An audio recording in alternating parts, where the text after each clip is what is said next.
At 59, Mike Tyson reveals a tragedy too heartbreaking to ignore. Here's something most people don't know about Mike Tyson, the man who terrorized heavyweight boxing for years, who knocked out champions in under 2 minutes, who became the youngest heavyweight title holder in history at 20 years old.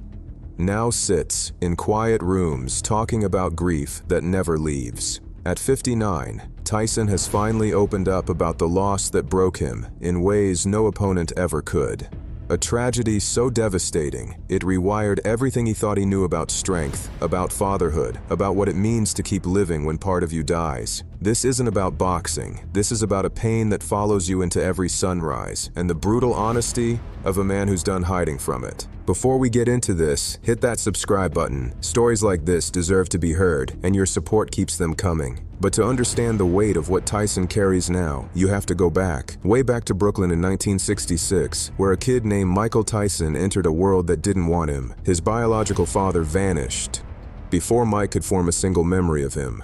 The man who briefly stepped in as a father figure, Jimmy Kirkpatrick, walked out when Mike was 2. What remained was a mother, Lorna, working herself to exhaustion in one of New York's most unforgiving neighborhoods, Brownsville, where violence wasn't occasional, it was atmospheric. Mike grew up in apartments with peeling paint and empty refrigerators. He wore thick glasses that made him a target. He had a lisp that other kids mocked relentlessly. "People looked right through me," he said years later, describing a childhood spent invisible and humiliated. His only refuge was the rooftop, where he kept pigeons in coops he built from scraps. "Those birds were the first things I ever loved," he admitted. "They were gentle when nothing else in his world was." Then came the moment that changed everything. One afternoon, a neighborhood kid grabbed Mike's favorite pigeon and killed it right in front of him. To anyone else, it was just a bird. To Mike, it was the last piece of softness in a life that had been nothing but hard edges. Something inside him snapped. Not just anger, but a vow. He would never be powerless again. That vow followed him into the streets, where he started running with a local crew, getting arrested, learning to survive by any means necessary. By 13, he'd been detained nearly 40 times. In 1978, after snatching a woman's purse in a desperate act, Mike was sent to the Tryon School for Boys upstate. It was cold, dim, and lonely. For 9 months, he sat in the visitor's room, hoping his mother would show up. She never did. "I thought nobody cared," he said, but then fate stepped in. A counselor named Bobby Stewart, a former boxer, watched Mike hit a heavy bag with a fury that didn't belong to a kid his age. Stewart saw something. Raw power, yes, but also pain. The kind of pain that could either destroy a person or be shaped into something unstoppable. Stewart introduced Mike to Cus D'Amato, an aging trainer with sharp eyes and a belief in lost causes. Cus looked at this 14-year-old kid from Brownsville and said something no one had ever said to him before. "I believe you can be the youngest heavyweight champion in the world." Those words hit Mike harder than any punch. Nobody had ever expected greatness from him. Nobody had expected anything. From that moment, everything shifted. Cus didn't just train Mike. He took him in, gave him a home, fed him, stayed up late talking to him about fear, discipline, and what it means to be a man. Mike, who had spent his life bouncing between broken apartments, now slept under a roof where someone left a light on for him. But it came with a cost. 4 a.m. runs through freezing Catskill mornings, 2,000 squats, 500 sit-ups, 500 dips, brutal neck exercises, sparring with grown men who hit like sledgehammers. "Cus was molding me," Mike said. "Not just my fists, but my mind. But every rise demands its sacrifice." In 1982, when Mike was just 16, his mother passed away. He cried not only because she was gone, but because she never got to see him become anything. "My mother never saw me become anything," he said, his voice cracking even decades later. In that hollow space, Cus became more than a trainer. He became Mike's legal guardian. For the first time in his life, someone chose him. Under Cus's care, Mike transformed into a disciplined, explosive force. He learned the peekaboo style, slipping punches by millimeters, striking back from impossible angles. He studied endless reels of Jack Dempsey, memorizing every movement. "The hero and the coward feel the same fear," Cus would whisper. "It's what you do with it that matters." Those words didn't just teach Mike how to fight. They gave him a philosophy. In that tiny Catskill gym, through sweat and heartbreak and belief, Iron Mike was born. And then he stepped into the ring. On March 6, 1985, at 18 years old, Mike made his professional debut. His opponent, Hector Mercedes, fell in less than 2 minutes. That year, Tyson fought 15 times. He won every single fight by knockout. His purses climbed from $5,000 to $30,000, but the pressure climbed faster. I was scared every fight, he later confessed. Scared of failing him. Scared of letting Cus down. But here's where the tragedy begins. In November 1985, when Mike was just 19, Cus D'Amato died. The man who had saved him, who had believed in him when no one else did, was gone. Cus was not just a trainer. He was the father Mike never had, the anchor who taught him discipline, emotional control, and the belief that greatness meant nothing without character. Tyson kept winning after Cus died, but inside, he felt like someone had taken the hand off the steering wheel of a car still accelerating downhill. 3 years later, when Mike was 22, his manager Jimmy Jacobs, the gentle, brilliant man who shielded him from the darker corners of boxing, passed away after battling leukemia. When Jimmy died, it felt like the lights went out for the second time, Tyson said. With Cus and Jacobs gone, the moral compass that once kept Tyson grounded slipped from his hands. Training shrank, nights stretched, people surrounded him, but none offered truth. Only flattery, indulgence, and noise. The cracks widened fast. There were street altercations. Police arrived at his home repeatedly. His young marriage to Robin Givens collapsed under emotional storms and public scrutiny. In early 1990, at just 23, Tyson entered Tokyo, undertrained, unfocused, and carrying years of unprocessed grief. The world expected another Tyson demolition. Instead, they saw the greatest upset in boxing history.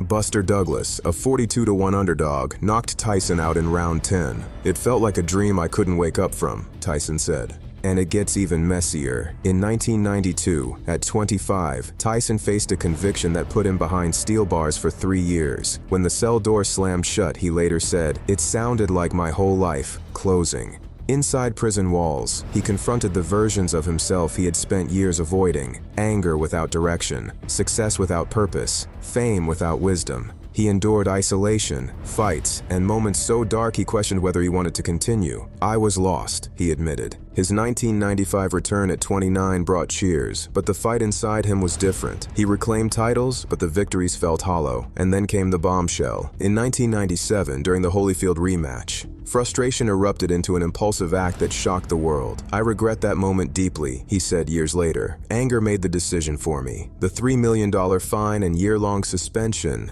marked the emotional toll of losing control. The decline continued. Lennox Lewis overwhelmed him in 2002. In 2005, at 38, sitting on the stool against Kevin McBride, Tyson whispered words that felt like a closing chapter. "I don't have it in my heart anymore." But the fall wasn't only physical, it became financial. By 2003, despite earning between $400 and $700 million over his career, Tyson filed for bankruptcy. He was buried under $23 million in debt. "I trusted the wrong people, and I didn't trust myself enough to slow down," he admitted. Bengal tigers at $70,000 each, a trainer earning $125,000 yearly.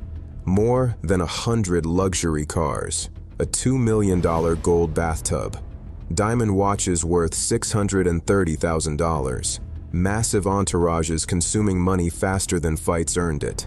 He sold his Connecticut mansion to 50 cents.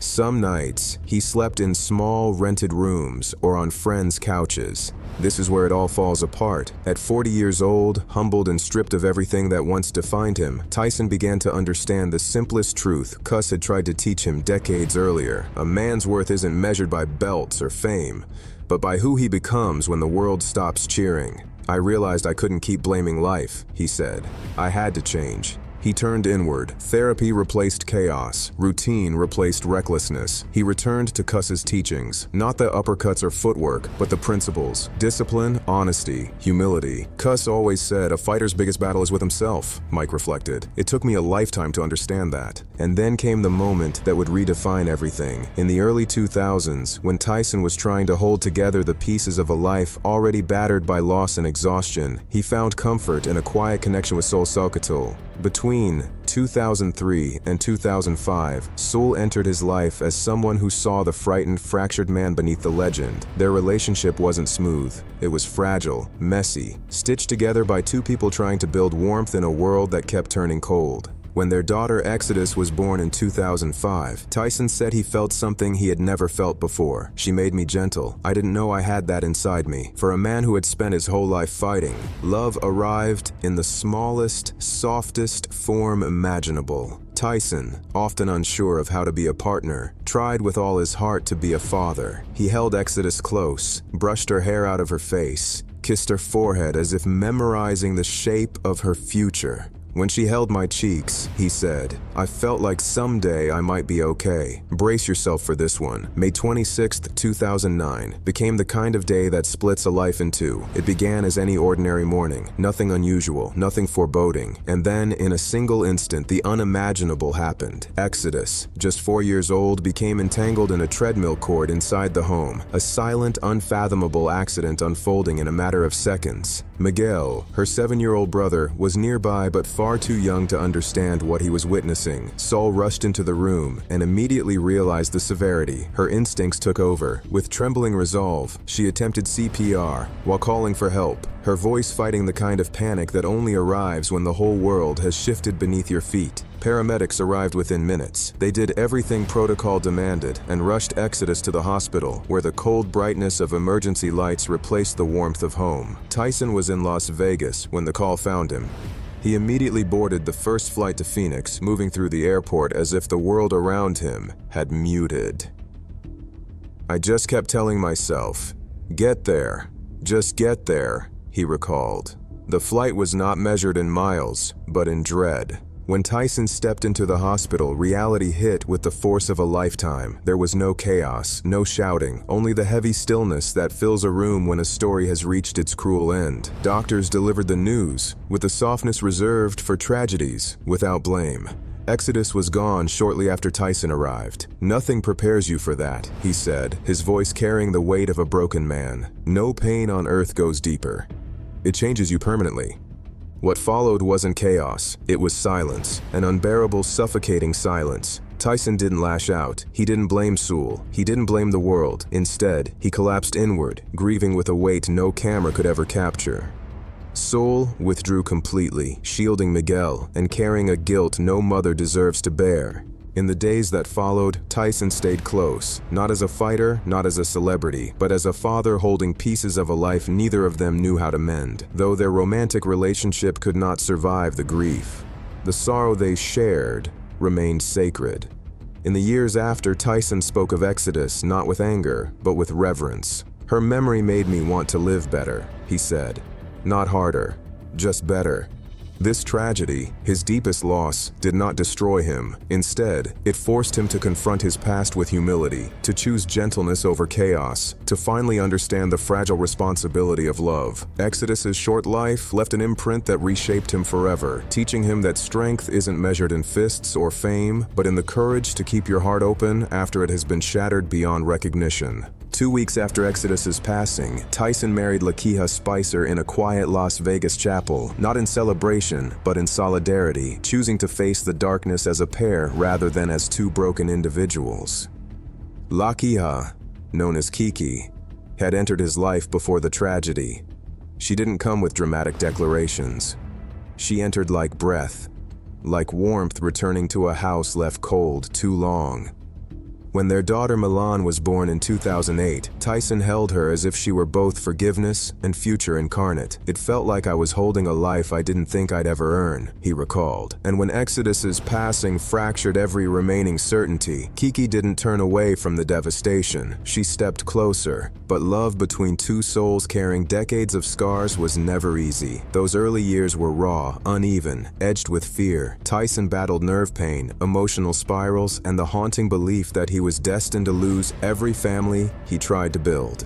Kiki was learning to mother while still healing her own past. Money was uncertain, tempers sometimes flared. There were nights when Kiki stood in the doorway, keys in hand, unsure whether staying was strength or self-betrayal. "I kept thinking I'd destroy this family too," Tyson admitted. Yet through every fracture, they kept choosing each other. Not perfectly, but with intention. Tyson learned to apologize without defensiveness, to show up for morning tennis practices with Milan, even when pain shot down his spine, to sit through therapy and meditation sessions he once would have mocked. Kiki learned to set boundaries, to confront patterns she carried from her upbringing, and to love Tyson without losing herself. More than 15 years later, they are still together, not because life became easier, but because they refused to let their wounds dictate their ending. Tyson often says, "Kiki loved me when I didn't love myself." But the deeper truth is this: he finally learned to love someone enough to change. Now here's where it gets profound. At 59, Tyson's life looks nothing like what anyone expected. His net worth sits between $25 and $30 million, rebuilt not through spectacle, but through consistent work. His globally streamed hotbox and podcast, film and TV appearances, best-selling books, speaking tours, and ownership stakes in wellness companies. But the clearest proof of his rebirth lies in his home. His primary residence in Las Vegas is a serene haven spread across desert acreage. Inside are sun-soaked living spaces, polished stone floors, a private gym, a meditation room, and a tennis court built for Milan's training. It reflects a man who values order over opulence, calm over chaos, purpose over performance. Milan Tyson, born in 2008, is rising in competitive tennis, training daily and competing nationally. Tyson never shouts from the stands. He leans forward, hands clasped, pride shining quietly. His son Morocco, born in 2011, brings him joy in everyday rituals, cooking breakfast together, stretching before workouts, laughing through simple father-son moments. "My kids are my redemption," Tyson said. Beyond his home, Tyson gives back consistently and quietly. He supports youth programs, mental health initiatives, re-entry programs for incarcerated individuals, and local boxing gyms that serve children who grow up overlooked and underestimated. "If I survived everything I've lived through," he said, "then maybe I can help someone else survive their storm too." Here's the truth that hits hardest. Tyson's body reminds him daily of his limits. In 2024, mid-flight, he was struck by a violent gastric ulcer flare. Pain sharp enough to steal breath radiated through his ribs as attendants rushed to his side. "My body reminded me that time has its own power," he said. Doctors spoke gently but firmly. The years had placed extraordinary stress on his organs, joints, and nervous system. Healing for a man who once defined himself through violence became a new kind of discipline. He traded sprint drills for careful stretches, explosive combinations for quiet morning walks. Some days the pain gripped him so suddenly he had to stop mid-step, one hand braced against a wall. Other days came like small miracles. "The toughest fight now," he said, "is keeping this body strong enough to enjoy the life I rebuilt." And that's the lesson. Tyson's journey proves something rare and powerful, that a person can lose everything, fall to the lowest depths, break their own life apart, and still return stronger, quieter, wiser. His story reminds us that reinvention is always possible, that healing is always worth the work, and that no one is defined by their darkest chapter unless they choose to stop reading there. At 59, Mike Tyson has finally made peace with the tragedy that nearly destroyed him. Exodus's memory lives in every choice he makes now, every moment he shows up for Milan and Morocco, every time he chooses patience over anger, discipline over impulse, love over fear. Her short life didn't just break him, it rebuilt him into the man he was always meant to become. So here's my question for you. What loss in your life has forced you to rebuild? What tragedy taught you what strength really means? Drop your thoughts in the comments, and if this story moved you, hit that subscribe button. Stories like this matter, and your support keeps them coming. Thanks for watching.